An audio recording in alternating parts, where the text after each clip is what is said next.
Pak Ahmad. Awak. Orang balik haji pakai serban. Ni pakai apa ni jenis ni balik haji mana? Serban pakai macam saleh nak pergi sembahyang pergi mana pakai serban.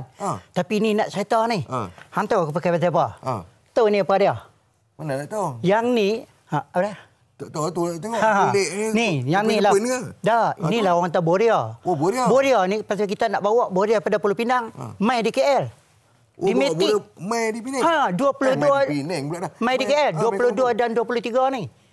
Ni aku siap sedia ni nampak. Ni pakaian Boria ni. Ni pakaian Boria. Boria sebenarnya tak ada pakaian. Bukan tak ada pakaian. Ada pakaian. Ada orang Boria tak pakai baju. Tak, macam-macam pakaian boleh. Oh, boleh. Dia nak pakai apa, tak apa, jangan tak pakai. Nampak? Ni kalau macam ni nak pergi ronda-ronda Kuala Lumpur tak boleh lah ni. Boleh. Boleh. Orang tengok baru orang tahu ni Boria. Ni Boria maksud dia kita penatkan Boria di Kuala Lumpur. Kalau macam tu kita tengok Boria terus yalah. Bukan tengok kita panggil. Lah ni kita panggil. Panggil. Okey Boria, mai. Betul. Jom. Oh macam tu Jom, mai kita tengok mai.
tu dia. Weh, tak puas. Tak puas.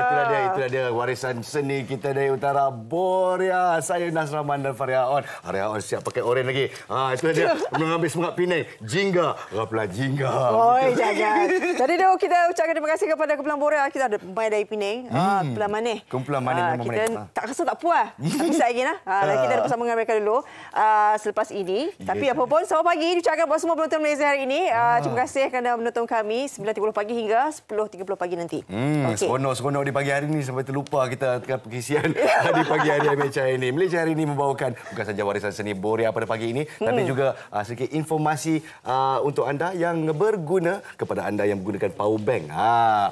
Macam mana nak gunakan dengan cara yang betul untuk mengelakkan kemalangan. Baru-baru ni kita baca banyak di paparan akhbar ya. Power bank yang meletup ataupun terbakar secara tiba-tiba. Macam mana terjadi, macam mana elakkannya. Kadang-kadang kita kalau nak beli power bank kan, Nas, kita tengok lagi kuat kuasa dia. Ni okey, ni tahan lama ni. Ni betul. Banyak ni bateri yang kita boleh charge banyak kali. Betul. Adakah itu betul atau tidak? Kita nak bincang juga. Kita bincang untuk keselamatan. Kena ada ilmu lah kalau kita nak beli power bank ni.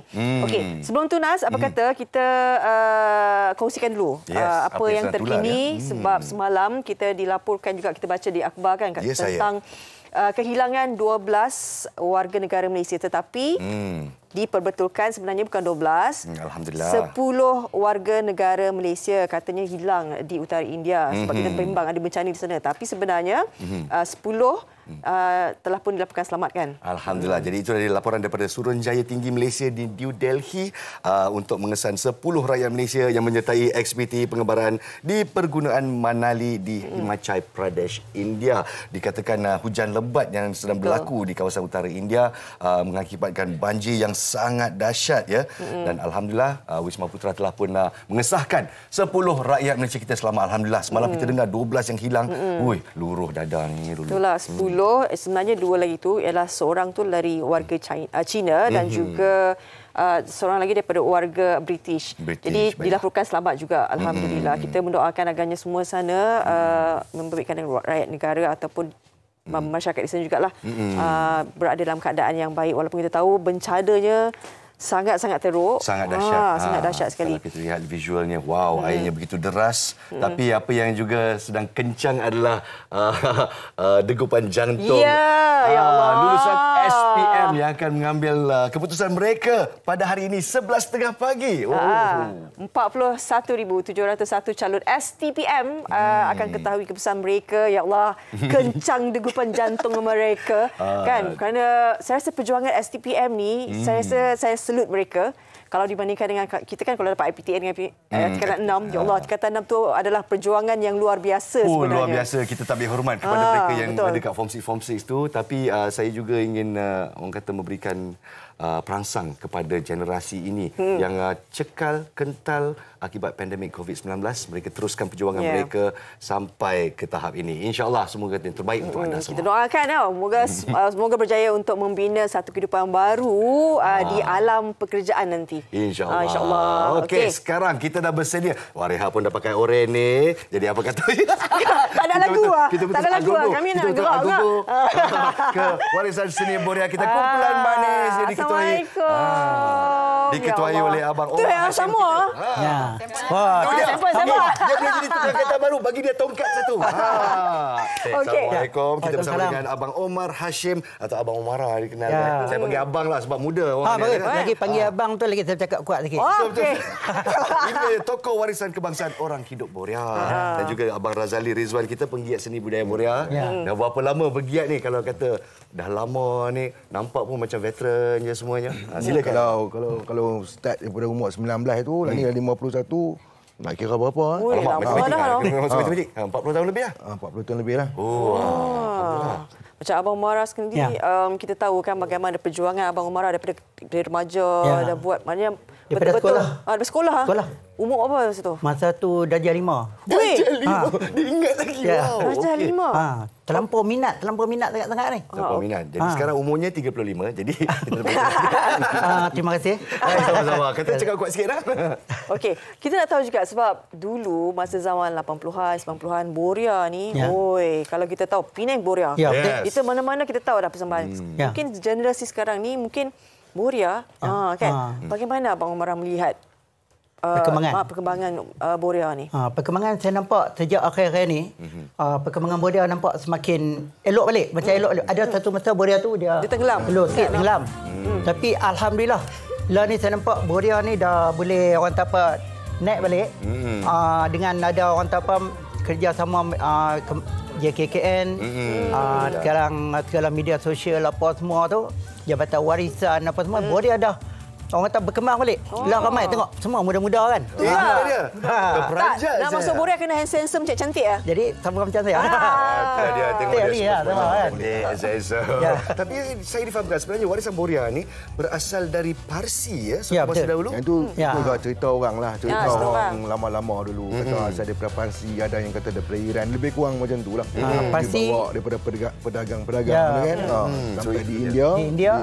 Di pelabuhan Kelengor tu. Ni India lah, mata India. Ni India. Bukan India. Yang ni bukan India, ni India. Ni India. Dari India Saya dah campur-campur. dah masuk Pulau Pinang. Campur-campur. Jadi daripada pedagang-pedagang India tu berhijrah ke sini, India British Timur kan British kau bawa orang ni kan, okey. Bawa ke Penang dan budaya ni berkembang lah. Maknanya jadi hak Pulau Pinang lah, jadi milik Pulau Pinang. Diambil alih oleh orang Pulau Pinang. Pareha ni sebenarnya tengah tanya kat saya, kenapa orang tu dia pakai tongkat? Lepas tu asal nak nyanyi ke dia pakai tongkat kan? Nak beritahu tongkat dalam Borea ni wajib sebab dia tukang karang, dia menunjuk macam dia kata tuan dan puan. Jadi dia tunjuk kat tuan, dia tunjuk kat puan. Jadi dia tongkat tu sebagai penunjuk. Penting dia apa dia bagi tahu, dan dia juga melambangkan sebagai ketua. Walaupun pemimpin dia duduk depan, dia pemimpin lah, dia ketua, dia depan lah. So hari ni ada 2 orang pemimpin. Lelaki dan perempuan. Untuk hari ni 2 orang. Kita nak panggil Sat boleh lah. Boleh. Okey, depan. Itu Cik dia. siapa nama? Kalau kat Penang kau punya Acan lah. Kalau kat KL tukar nama lah. Oh, tukar nama? Oi, apa nama KL dia? Kita nak tahu juga. Nama dia Roy. Roy. Okey, Roy. Hati kau keras, Roy. Kau pilih nama tu, Roy. Kau panggil Acan lah. Acan, okey. Acan Borea, okey. Berkecimpung dalam kumpulan manis ni berapa lama dah? Kalau ikut daripada sekolah lagi, pernah buat rakaman daripada RTM waktu umur 16 tahun lagi. Sampai dah 4 something lah, 40 lebih lah. Oh, muka macam 20-an lah. Sekarang nak makan apa? Nasi kandar satu lah. Tak ada makan lah. Dia reject dia. Pendek lebih. Pendek lebih. Ayam tu orang anggap tu kerupuk-kerupuk tu ada start tu. Aduh. Jadi apa yang menjadi keseronokan untuk acara Borea? Okey, pada asal dia dulu saya suka bersukan. Tapi bila dah masuk bahagian kesusasteraan tu, dia minat dia kurang lah. Dia jadi ke arah penulisan dengan menyanyi. Lepas tu bergiat dengan Borea, belajar. Terus terang saya cakap lah. Saya ni penulis rangkap karangan dengan menyanyi Borea lah. Antara salah seorang guru Cik Umar juga.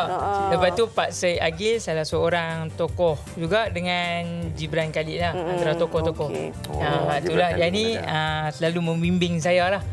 Ke arah Borea dan jadi minat lah. Jadi minat. Okey. Kita tengok tadi macam Borea, dia mula kena sketsa dulu. Betul. Lepas tu baru persembahan. Betul. Itu wajib. Itu wajib. Wajib. Itu memang apa lagi yang wajib untuk Borea ni? Borea dia tu rangkap karangan. Rangkap karangan ni bunyi suku kata hujung dia sama, rima dia tu sama. Okey. Lepas tu Macam syair lah. Macam syair. Dia bermula dengan sketsa, lepas tu keluar lagu tukang karang, dia pegang tongkat rangkap kan, dia sambil menyanyi, dan di belakang kita panggil seller ataupun kelasi menari sambil menyanyi. Itu ya. okey. Itu dia. Saya nak tanya. Kan? Ya. Kenapa asyik-asyik ada payung ni? Kenapa ada sebab payung? seorang ada tongkat, seorang ni ada payung. Jadi apa signifikan Ni payung? pun wajib enggak ada ke? Ini macam hiasan. simbolik. Dia hiasan. Dia tak wajib. Tapi kalau ada tu dia lebih meriah warna. Lebih meriah. Mencantikkan. Meriah. Satu lagi benda yang wajib dalam tu bendera Malaysia dengan bendera Penang. Bendera tu kan. Tapi ini jagalah kalau hujan jangan pakai. Hujan. Siap Dia basah kalis, juga kepala Okey. dia. Satu benda tentang keunikan Borea ni, kalau kita tengok cara pemakaiannya kan. Dia kena macam ni macam ni lah, menyerlah. Kita belakang sikit. Warna belakang sikit. belakang Kita sikit. belakang. Pakaian ni. Kalau zaman awal dulu pakaian bukan macam ni. Borea tak ada pakaian macam ni. Pakaian macam ni wujud waktu dendang rakyat. Dendang rakyat yang dia RTM ke? RTM buat dendang rakyat tu. Barulah mereka cipta pakaian Borea semacam macam ni. Dengan rupa-rupanya dan diubah Dia sampai kira ikut develop lebih sampai kepada ke ni lah. peredaran zaman lah. Jadi masa ke Asal-asal semasa dulu Borea just pakai baju-baju biasa, apa dan. Oh ya ke? Baju Hitam kampung putih, macam- ya. hitam putih. Bukan Pakaian- putih pun, macam pakai baju Melayu. Pakaian seragam pun boleh. Janji diseragam lah. Kalau pakai tentera tak seragam. Tak seragam. Sebab kita selalu macam kalau pakai baju sama Boria. Boria. Ini zaman ke belakang ni. Zaman ni dah Di kemudian. akhir zaman. Akhir zaman jadi macam ni. Awal-awal zaman dah. Dia tak tahu lagi lah. Ke depan lagi kita tak tahu lagi macam mana kan. Kita tak tahu lagi. Mana tahu sibuk-sibuk ada lampu-lampu lip lap Ya, semua. betul. Jadi sekarang ni ada persembahan yang istimewa yang akan dilakukan di Kuala Lumpur. Ya, pada 22 dan 23 bulan ni. Kat mana? Jadi dekat di Matic. Okay. Dalam persembahan ni kita special sikit. Kita ada 5 jenis boria. Kita cuba rungkaikan, kita cuba gambarkan daripada boria asal Kuli Kalin.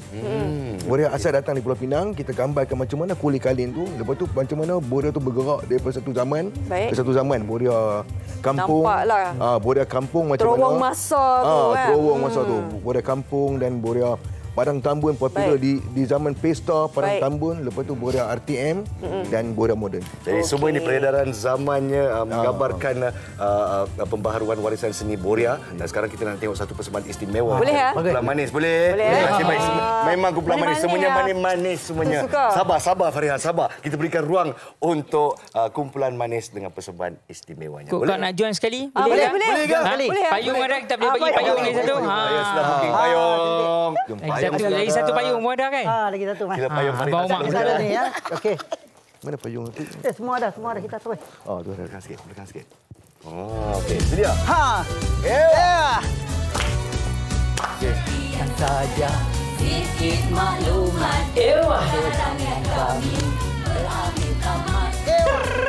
Tuan-tuan, tertib dan hormat, Boria manis ucapkan selamat.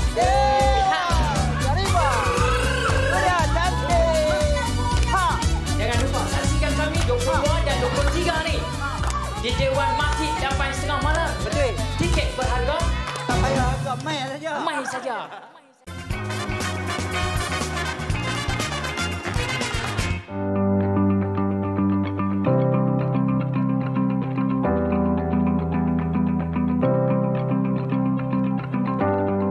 Secara mudahnya, kegunaan bank kuasa atau lebih dikenali sebagai power bank adalah untuk membantu pengguna telefon pintar mengecas telefon atau sebarang peranti mereka tanpa memerlukan soket. Hanya perlu sambungkan wayar USB kepada power bank dan memulakan tugas untuk mengecas telefon pintar anda. Power bank telah digunakan secara meluas sejak beberapa tahun kebelakangan ini. Ia antara gadget yang wajib ada, sama ada di dalam beg ataupun diletakkan di tempat yang memudahkan kita untuk mengecas telefon atau sebagainya. Namun tahukah anda, ada beberapa perkara yang sering kali dilakukan dan tanpa disedari, ia boleh mendatangkan bahaya. Penjagaan dan cara penggunaan powerbank yang tidak betul, komponen elektronik dan sumber bateri yang kurang berkualiti serta produk yang tidak menerima pensijilan boleh menyebabkan powerbank menjadi panas dan lebih teruk lagi, boleh mengakibatkan ia meletup sehingga mengancam nyawa. Apakah pendapat orang ramai tentang kesan penggunaan powerbank ini? Bagus untuk emergency tau. Macam kita tengok, kita witness accident ke apa, kita boleh call siapa-siapa kalau ada powerbank lah. Elakkan daripada bila kita charge phone ke apa-apa yang kita charge guna powerbank tu, apa-apa yang di-charge menggunakan powerbank tu, elakkan kita main benda tu. Dengan letak powerbank dekat tempat-tempat yang panas ataupun kita main phone sambil charge powerbank tu, sebab benda tu boleh menaikkan suhu pada powerbank. Kemungkinan untuk powerbank tu meletup agak tinggi lah. Mungkin sebab beli powerbank yang murah dan daripada kedai yang tak trusted. Sebab selalunya powerbank yang murah ni, diorang akan guna barang yang tak berkualiti dan tak original lah. Yang dekat tempat yang panas. And then kalau nampak powerbank tu gelembung, better buang je terus. Pelbagai aspek harus diambil kira oleh pengguna dalam kita memandang mudah urusan harian. Penggunaan powerbank yang betul dalam tempoh masa yang ditetapkan dapat membantu mengelakkan daripada kesan buruk. Sebagai pengguna, apa yang perlu kita ambil tahu? Apa yang perlu dititikberatkan sewaktu mengecas dengan menggunakan powerbank? Adakah powerbank selamat digunakan atau sebaliknya?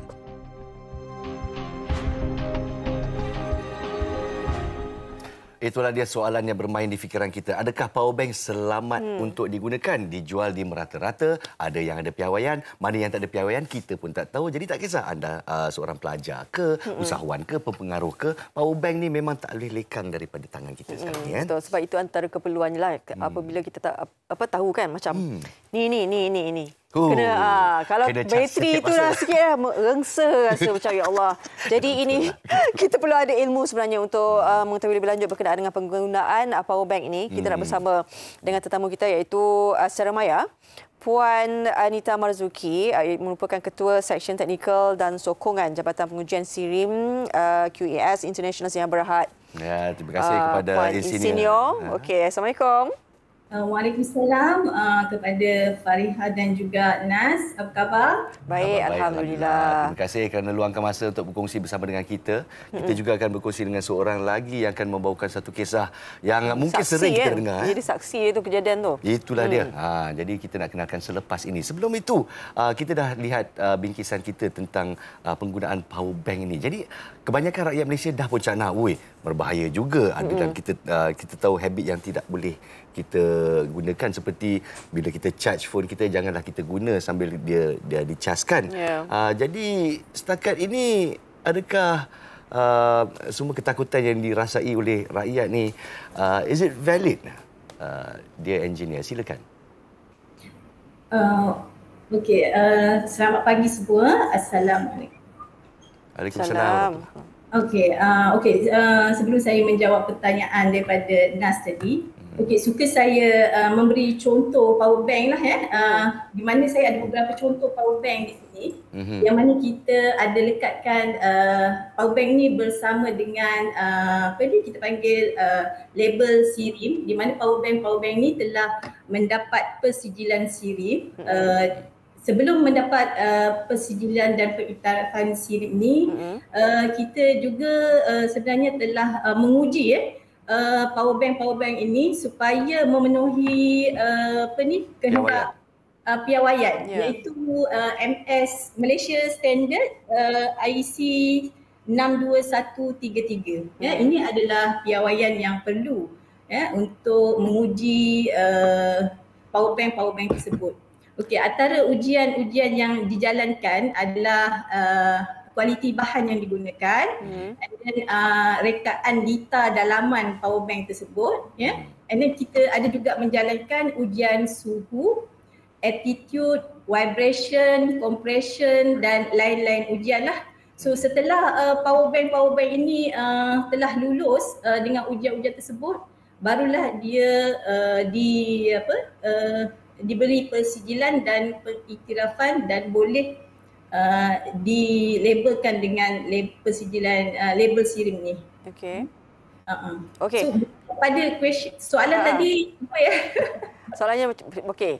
Kalau kita tahu kan antara yang tadi Puan Anita dah terangkan bagaimana sebenarnya powerbank ni boleh, ini yang original kan? Okey, perasaan Nas saja ketakutan tu, adakah kita perlu rasa takut bila kita ada powerbank ni? Okey. Sebenarnya tak perlu rasa takut, kita cuma perlu tahu penggunaan powerbank ni dengan cara yang betul, and then bagaimana ianya diperlukan lah. Okey, cara yang betul untuk menggunakan powerbank ni ialah biasanya kita akan guna powerbank apabila tenaga elektrik pada peralatan elektronik kita habislah, and then pastikan powerbank yang kita gunakan tu adalah mengikut kapasiti yang sesuai dengan peralatan elektronik yang kita nak gunakan tu. Kapasiti tu mestilah sesuai lah. Contohnya kalau untuk kapasiti 10 mAh sesuai untuk mengecas handphone dan juga mungkin peralatan-peralatan lain seperti kipas boleh ubah dan sebagainya. Dan juga kita kena fahamlah menggunakan powerbank yang betul, kerana biasanya output pada powerbank ni terdapat beberapa rating lah, seperti 2M ataupun 1M. Kalau untuk handphone sesuai digunakan dengan 1M output ni. Kalau produk-produk yang mempunyai kapasiti rendah sesuai digunakan dengan 1M. kapasiti ni. So penggunaan yang betul tu adalah penting dengan kapasiti yang diperlukan. Kalau saya nak tanya, kapasiti untuk power bank memang berbeza. Jadi ada perbezaan tak kalau kita gunakan mungkin power bank yang lebih berkuasa untuk handphone kita? Adakah ia membawa kesan? Sepatutnya tidak kan? Sepatutnya tidak. Cuma sekiranya kapasiti yang 10 mAh, mungkin kita boleh charge handphone kita sebanyak 2 kali lah atau 3 kali. Kalau kapasiti tu rendah 5 mAh, then mungkin hanya sekali saja untuk nge-charge handphone. Itu dia punya perbezaan lah. Yang mana pengguna kena tahulah penggunaan yang betul ni. Ini lagi satu saya nak nasihatkan, penggunaan power bank ni perlulah kita elakkan daripada terkena panas So elakkan daripada kita letak di dashboard kereta dia sebenarnya tak sesuai. And then jangan overcharge, jangan charge melebihi daripada hadnya, dan elakkan daripada terjatuh, serta elakkan daripada kelembapan melampau seperti terkena air ataupun terendam di dalam air. Itu adalah antara penjagaan yang perlulah kita pengguna tahu. Puan Anita, kita kadang-kadang kita dapat macam tadi pun salah seorang daripada yang kita tanya pandangan kan, kata bila mana power bank tu menggelembung, lepas tu kata buang je lah. Jadi kita nak tahu power bank yang gelembung tu kita boleh buang saja kat tong sampah macam tu je ke? Ataupun bagaimana? Takut juga kadang-kadang meletup ke apa ke, risikonya tu. Ada cara-cara pelupusan dia. Power bank yang menggelembung yang kita dah nak buang ni, sebaik-baiknya kita buang ataupun kita hantar ke agensi-agensi yang ada membuat kempen e-waste. So antaranya yang saya tahulah SKMM memang ada unit dia yang membuat kempen e-waste. So kita boleh hantar barang-barang elektronik yang seperti ini kepada pihak agensi yang menjalankan kempen e-waste. Itu adalah cara yang betul. Kita nak tunggu sampai kamera bukan power bank. Power bank. Kita buat jadi jadi kamera pula. Power bank tu kita kena tunggu sampai dia menggelembung ke memang ada tarik luputnya. Jadi berapa lama kita boleh gunakan satu power bank? Kebiasaannya power bank ni kita boleh guna antara 1 ke 2 tahun. Itu normal lah yang penggunaan. Tapi bergantung kepada penggunaan power bank tu sendiri. Lagi kerap dia guna sebenarnya, jangka hayat power bank tu lebih cepat. Mungkin pengguna hanya boleh menggunakan power bank antara 4 ke 6 bulan sahaja. Selain daripada kekerapan, faktor lain yang menyebabkan jangka hayat power bank ni adalah kualiti power bank tu sendiri. And then mungkin cara penyimpanan. Cara penyimpanan pun akan memain peranan yang penting untuk power bank tu tahan lama. Baik.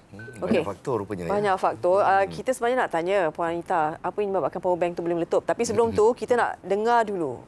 Ini salah seorang yang menyaksikan sendiri bagaimana kejadian power bank meletup ni dalam asrama. Kita dah bersama dengan Nur Fatin Atirah Rozali. Assalamualaikum. Waalaikumsalam. Terima kasih Fatin kerana berkongsi pengalaman anda. Boleh mulakan cerita anda tentang pengalaman anda menyaksikan power bank tu meletup di depan mata. Silakan. Kejadian ni berlaku di bilik hostel asrama. Actually power bank ni bukan punyaan saya tapi kawan. But at the time kejadian tu saya berada di situlah bersama dia. Jadi masa tu actually dia tak charge pun power bank tu, dia tengah pegang power bank tu dekat tangan dia.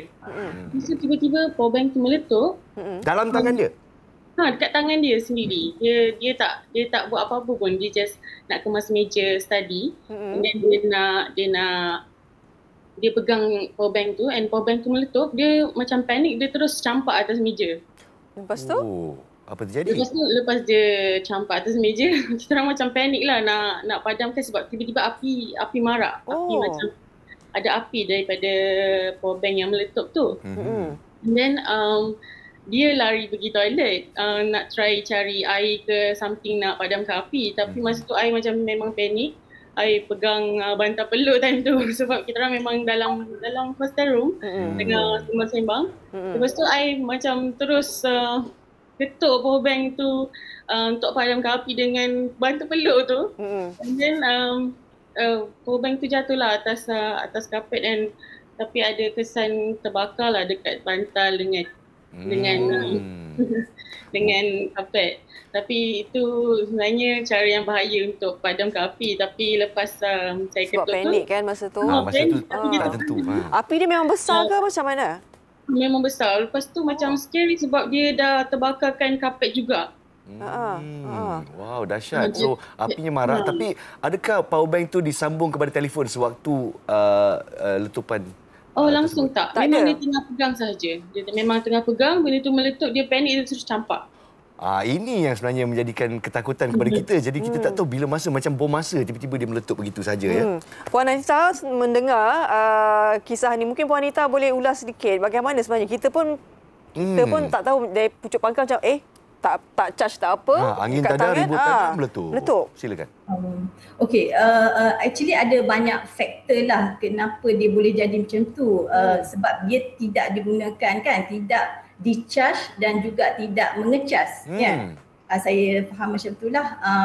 So ada banyak faktor yang boleh menyebabkan tiba-tiba power bank tu meletup. Antaranya mungkin power bank itu adalah power bank yang lama lah yang disimpan, kemungkinan lah.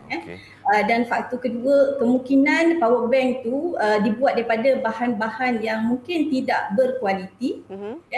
Setengah pengilang kadang-kadang dia menggunakan recycle bahan-bahan recycle untuk buat semula power bank baru.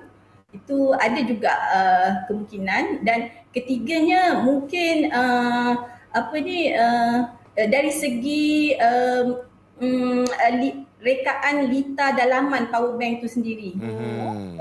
Rekaan litar dalaman dia mungkin tidak memenuhi syarat standard seperti mana yang saya maklumkan tadilah. So sepatutnya di dalam power bank tu dia sepatutnya ada kawalan kuasa, kawalan arus, kawalan suhu juga. Di mana apabila ada kawalan-kawalan ni sepatutnya benda tu tak berlaku letupan ataupun kebakaran tadi tu tak berlaku. Satu lagi faktor yang mungkin menyebabkan benda tu berlaku ialah penggunaan power bank tu sendirilah sebelum-sebelum ni mungkin pernah jatuh ke itu antara faktor yang boleh menyumbang kepada kebakaran secara tiba-tiba ya. So bila jatuh mungkin ada komponen yang telah rosak kat dalam tu. Jadi Fatin jangan serik-serik ya guna. Fatin masih pakai ke? Kalian masih pakai power bank lagi ataupun saya masih pakai. Saya masih pakai power bank. Okey tak seriklah kerana penggunaan tu memang amat penting kan. Jadi terima kasih banyak-banyak atas perkongsian daripada Fatin tadi. Jadi suatu cerita yang mungkin kita boleh ambil tauladan di sana. Jadi untuk Puan Anita Marzuki kita yang menekankan bahawa penjenamaan SIRIM tu amat penting. Yang mungkin dari segi itu sedikit nasihat untuk penonton kita. Silakan. Okey, nasihat saya kalau nak beli power bank, belilah yang ada label SIRIM lah sebab itu kita dah ujilah memang insya-Allah perkara-perkara letupan, kebakaran tidak berlaku lah Yang keduanya saya nasihatkan sebaiknya kalau nak beli through online kadang kita tak boleh nampak kan label SIRIM ni. So kita cadangkan ambil brand dengan model tersebut, pergi check di Malaysian Certified website. So adakah brand dan model tersebut telah diiktirafkan ke tidak? Jadi untuk orang di luar sana ambillah peluang atau ambillah masa untuk kita cek ya. Baik. Terima kasih diucapkan buat Insinyur Anita Marzuki, Ketua Seksyen Teknikal dan Sokongan Jabatan Pengujian SIRIM, dan juga Nur Fatin Atirah Rozali. Kita sebenarnya dapat banyak juga belajar supaya kita lebih berhati-hati. Yang penting yang tulen mang. Betul yang tulen. Kadang-kadang bila kita beli terutamanya di alam maya ya. Sebab kita beli kita tak dapat tengok produk tersebut. Bila sampai tengok dalam gambar lain, sampainya lain, SIRIMnya mana. Jadi semuanya harus dipantau. Berhati-hati apabila membeli. Baik, kita akan berehat seketika. Sekembali nanti kita nak nak bincangkan. Ini satu lagi pertandingan. MAMPU. Mampu. Mampu. Mampu. Mampu. Mampu mencipta. Mampu mencipta inovasi ni. Kita nak bercakap lebih lanjut berkenaan ini. Semuanya selepas di MHI.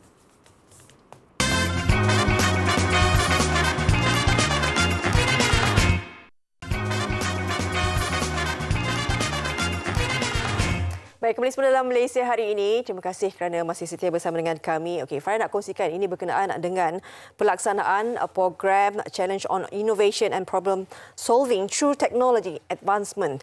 Ini sebenarnya untuk menerapkan budaya kreatif dan inovatif penciptaan semua di kalangan rakyat Malaysia. Yang menariknya pertandingan ini sudah pun dibuka pendaftaran tapi belum terlewat. Jadi kita nak bercakap lebih lanjut berkenaan dengan ini bersama dengan Datuk Haji Rozi Mat Saad, Ketua Pengarah Mampu iaitu Unit Pemodenan Tadbiran dan Perancangan Pengusaha Malaysia. Assalamualaikum. Terima kasih Datuk. Waalaikumsalam. Terima kasih. Okey. Ini saya rasa ini sesuatu yang sangat menarik untuk kita kongsikan bersama rakyat Malaysia. Kan? Bagaimana sebenarnya kita boleh membantu rakyat Malaysia dalam bidang kreatif dan inovatif kan penciptaan ini. Okey. Mengapa sebenarnya tujuan Mampu dalam mengadakan program Cipta 2023 ini? Terima kasih sekali lagi. Mampu ingin perjelaskan bahawa program Cipta ini adalah sebenarnya lanjutan daripada program Hackathon Mampu yang diadakan sejak tahun 2015. Dan kita telah jenamakan semula program Hackathon ni pada tahun 2020 dengan namanya Cipta, iaitu Challenge on Innovation and Problem Solving through Technology and Advancement atau Cipta yang kita namakan ia. Tujuannya ialah untuk mencungkil bakat dari kalangan seluruh rakyat Malaysia untuk mereka mengenengahkan kreativiti mereka, mencipta sesuatu inovasi dalam bentuk aplikasi bagi tujuan memajukan negara. Kita lihat bagaimana permodenan negara ini boleh kita laksanakan. Jadi tujuannya lebih kepada menyediakan platform kepada seluruh rakyat Malaysia dan juga untuk mencungkil bakat dan juga menggalakkan inovasi dalam kalangan seluruh rakyat di negara kita. Apa yang menyebabkan Datuk fikirkan ini sesuatu yang penting, yang kita perlu ada sediakan platform ini? Melalui Cipta ini untuk kita menerapkan lagi budaya kreatif ini? Ini sangat penting sebenarnya sebab kita tahu bakat dan juga kemahiran yang ada pada rakyat kita terutama dalam era digital ini perlu kita ketengahkan mereka. Jadi Cipta menyediakan satu platform kepada seluruh rakyat supaya mereka dapat menguji kemahiran, pengetahuan, kepakaran yang mereka ada melalui penciptaan aplikasi contohnya yang membawa kemudahan dan kebaikan boleh digunakan oleh rakyat dan negara untuk tujuan-tujuan tertentu, dan dalam konteks ini boleh saya nyatakan kita berteraskan kepada Malaysia Madani. Tujuannya antara lain ialah untuk membangun atau menjana ekonomi dengan lebih baik. Kemudian bagaimana kita boleh melihat kesejahteraan insan boleh kita perbaiki dengan aplikasi yang kita ciptakan ini. Kemudian bagaimana satu reformasi tata kelola pengurusan boleh dilaksanakan juga, dan mungkin yang keempatnya saya katakan bagaimana pentadbiran yang beramanah boleh kita laksanakan melalui aplikasi ini. Jadi ini antara platform ataupun perkara-perkara penting yang menjadi teras dalam melaksanakan Cipta ini. Baik. Datuk, apa yang penting sekarang ni kita nak warakan kepada rakyat Malaysia kan. Katanya pendaftaran dah dibuka. Jadi mungkin Datuk boleh kongsikan bersama kami kan, mungkin yang menonton macam mana nak mendaftar untuk pertandingan ni? Mampu mengalu-alukan dan mengajak menggalakkan penyertaan seluruh rakyat Malaysia Dalam konteks ini melalui maklumat yang boleh diperolehi melalui portal Cipta melalui www.cipta.gov.my.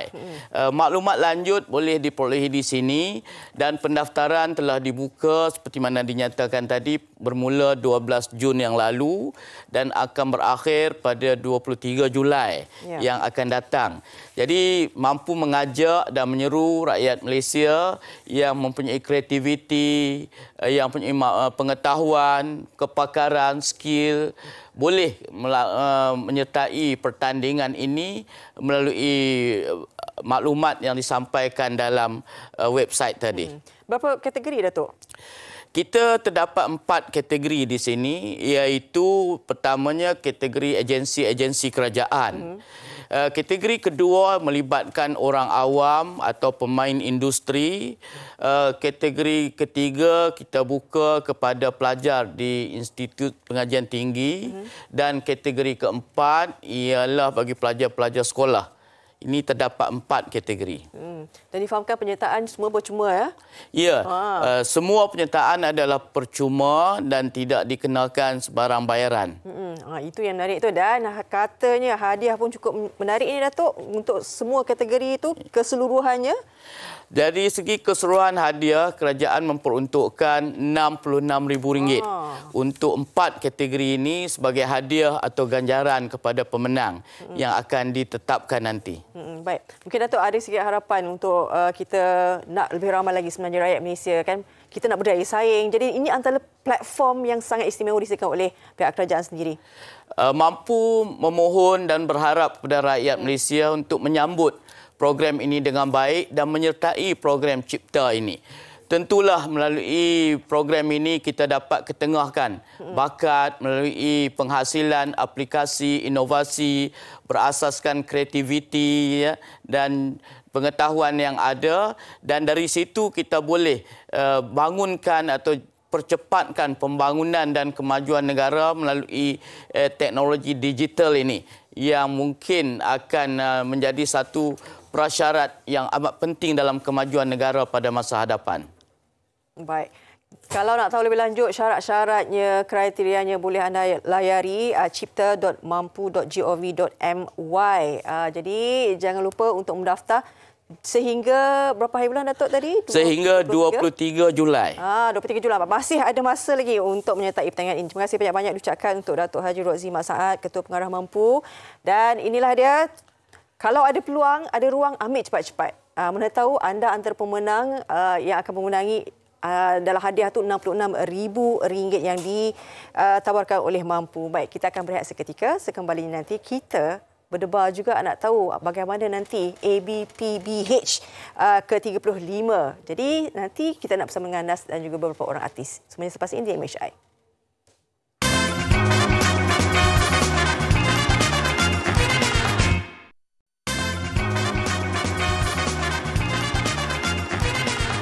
Itu dia, debaran ABPBH. Betul tak? Kenapa awak yang berdebar?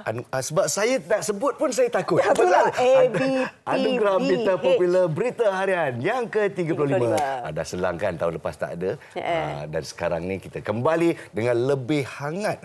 Katakan undian untuk top 10 dah sampai 21 juta undian. Dah salah seorangnya kita bawakan. Yang sedang top meletup sini. Ada di sini juga. Kita nak bersama dengan Ana Jobling. Terima kasih bersama kami. Terima kasih. Itulah tahniah juga antara 10 artis undian tertinggi. Yes. Dan mempunyai pencalonan dalam kategori yang terbanyak. Ana Jobling datang betul macam tiba-tiba semua terperanjat. Siapa perempuan ni? Awak excited lebih hari ni. Saya excited lah. Sebab mak saya memang suka drama tu. Belum untuk Firdaus tu. Dan juga kepada Daniel Chua. Betul lah saya Chuer. Yes. Nak tanya betul-betul ni sebab orang tahu. Saya ingat kan Cina, tapi first time saya nampak rupanya sebenarnya saya orang Melayu. Melayu. Cina juga. Iya ke? Chuer tu. Ya. Tak ada. It's just a family name saja. It's a family. Dan dikatakan tapi Daniel unik Saya suka. Daniel Chuer. First time saya nampak Daniel ni sebenarnya I think 6 tahun dululah. Lepas tu dengan single pertama You, Sinar Pelangi. Betul. Ingat lagi. Tapi masa tu suara You tu belum pecah. 2014, 9 years ago. 9 years ago. Jadi sekarang suara dah pecah. Yes. Dibuatkan sebagai salah satu top 5 BBNU. Yes. Alhamdulillah. Tahniah juga diucapkan ya. Kalian kini anda yang terbaik lah ni. Itulah dia. Kita tengok siapa nanti menang. Okey Ana, mungkin kita nak tahu juga perkembangan. Memang dah disenaraikan antara yang tertinggi. Jadi perasaan tu macam mana? Tadi tak berdebar, tapi sekarang berdebar. Oh, tu berdebar? Ya, berdebar. Kerana Farihah pakai oren. Mungkin kot. Tak, Ana rasa, I don't know, macam, tapi sangat bersyukurlah dapat tercalon dalam ABPBH. Sebab ni kali pertama Ana tercalon dan dapat pergi juga. So, yeah. So, kali pertama dicalonkan, kategori pertama baru nak up. New artis lah. Lepas tu, actress terbaik televisyen. Lepas tu couple terbaik. Itu dia kategori ekstra kita. Dengan drama. Dan drama terbaik Melu untuk Firdaus. Jadi untuk saya, kalau saya lah ada kat sana, memang pressure tu. Antara empat-empat tu, mana satu yang mungkin anda menaruh harapan?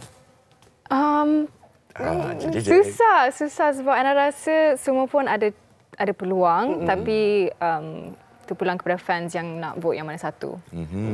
Saya terpulang kepada peminat-peminat di sana. Kita tanya Daniel pula. Daniel macam mana? Ya, saya. Bila kata kategori BBNU, okey. Sebab selalunya kalau kita ni netizen, gadis-gadis orang macam okey ni dulu kategori ni dulu. Kategori D lah dulu. Honestly, never ever have I thought of being nominated sebenarnya. Even daripada yang shortlist sebelum kita di shortlistkan kepada top 5 ni pun dia macam saya macam out of this world sekejap bila diorang bagi tahu saya yang saya di nominate as top 15 at first. And then masuk top 5 tu macam pun saya tak tahu daripada diri saya sendiri. It comes from my supporters and my family yang bagi tahu. But of course I'm so thankful lah sebenarnya sebab dia to be nominated sebenarnya pun dah satu kemenangan juga untuk saya. Wah, jadi kalau macam tu Ana dah menang 4 kali lah. Betul. Apa yang bagusnya drama Melu untuk Firdaus yang mempopularkan nama Ana dah pun sampai ke seberang dan ada peminat Indonesia sekali. Jadi perasaan tu untuk pergi regional. Ya. Pressure, ya. Sebab Ana rasa macam nak dapat peluang tu sangat susah. So bila dapat tawaran untuk berlakon kat sana pula, Ana macam sangat bersyukur and I'm going to take every opportunity that comes my way. Excellent. So yeah, starting next month Ana akan pergi sana. Akan pergi sana ya? Yeah. Macam mana bahasa Indonesianya? Enggak bisa. Tapi itu antara pencapaian juga lah kan. Betul. Seberang tu macam itu dah wow. Daniel macam mana Daniel? Sebab awak kalau kita tengok perkembangan ada kolaborasi apa semua kan. Betul. Jadi bagaimana perancangan seterusnya ni? Nak ada lagi bila dah ada dah senarai ABPBH ni, dia kena ada macam another level. So itulah saya rasa tercalon sebagai top 5 ABPBH ni pun satu tiket untuk saya sebenarnya boost diri saya dalam industri. Jadi bila dah tercalon ni pun sebenarnya saya ambil peluang untuk do kind of songs. Saya dah start drafting songs and then kita tunggu masa je kita nak keluarkan. And insyaAllah saya sebenarnya teringin kalau boleh nak keluarkan mini album terus instead of keluarkan single one-one. Dah lama nak tunggu ni satu.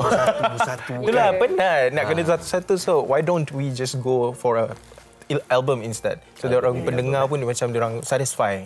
Namakan salah seorang artis yang mungkin nak berkolaborasi. Alamak. Sini time ni dia nak cakap boleh dapat ni. Itulah. Mana tahu Ana Jobling, if she can sing, of course I can collaborate. I'm amazing. Amazing singer. Okay. Boleh. Tu dia. Kita lock yang ni. Sekali dia keluar hip hop baru tahu. Tambah lagi. Mana? Boleh lah. Okey, jadi kita nak ucapkan tahniah kepada anda berdua dan for sure. Jadi macam mana pula ucapan kepada anda di luar sana? Yang mengundi ni. Lepas tu sekali kalau undi percuma sekali boleh undi 10 kali macam tu. Kalau nak undi lebih tu kena langgan lah.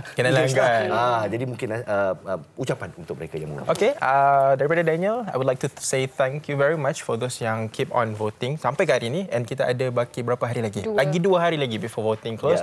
And keep on supporting us untuk saya dengan Ana and another candidates juga. Orang sabar. Mari. Jom. Undi ya. Okey, Ana? Ana cuma nak cakap terima kasih kepada peminat Ana semua. You guys tahu macam mana Ana sayang you guys.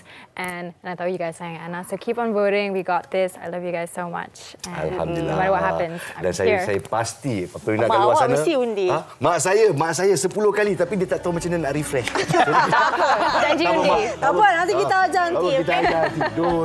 Alhamdulillah. Jadi jangan lupa malam kemuncak AB PBH yang ke-35 pada 21 Julai 2023 di Putrajaya International Convention Center. No, it's actually dekat Istana Budaya. Oh, Istana Budaya. My apologies. Semua dah tahu, semua dah tahu. Yes. Jangan pergi PICC pula, okey? Bukan. Istana Budaya. Istana Budaya. Thank you very Okey. much. Apa pun esok jangan lupa hari Jumaat MHI akan bersama ini antara soal wang insurans kesihatan. Sangat ini penting ni. Sangat penting untuk kita mempunyai peace of mind apabila kita nak plan untuk keluarga dan sebagainya. Jangan lupa bersama kita MHI Esok tau. Yes. Bye. Assalamualaikum. Kan ku coba